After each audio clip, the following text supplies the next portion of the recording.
ఎడారిలో సెలయర్లో డిసెంబర్ 1వ తేదీ. కాబట్టి దేవుని ప్రజలకు విశ్రాంతి నిలిచి ఉన్నది. హెబ్రీలకు రాసిన పత్రిక 4వ అధ్యాయం 9వ వచనం. అన్ని దిక్కులందు వారికి విశ్రాంతి కలుగజేసను. యెహోవా వారి శత్రువులనందరినీ వారి చేతికి అప్పగించి ఉండను. యెహోషువ గ్రంథం 21వ అధ్యాయం 44వ వచనం. ఆయన దీనులను రక్షణతో అలంకరించును. కీర్తనల గ్రంథం 149వ అధ్యాయం 4వ వచనం.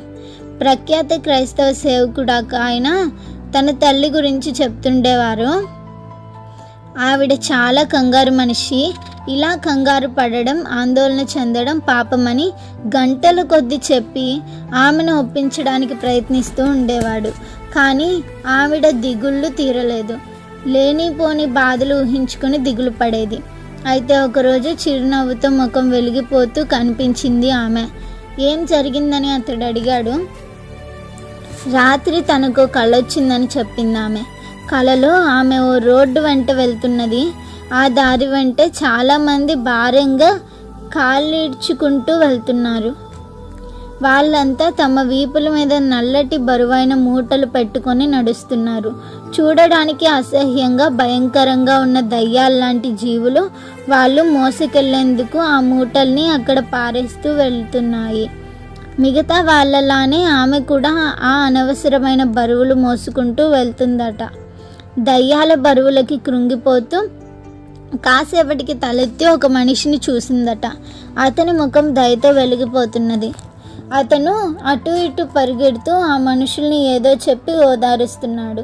చివరికి ఆమె దగ్గరికి కూడా వచ్చాడు. ఆయన తన రక్షకుడని ఆమె గ్రహించింది. తానెంత అలసిపోయానో ఆయనకి చెప్పింది.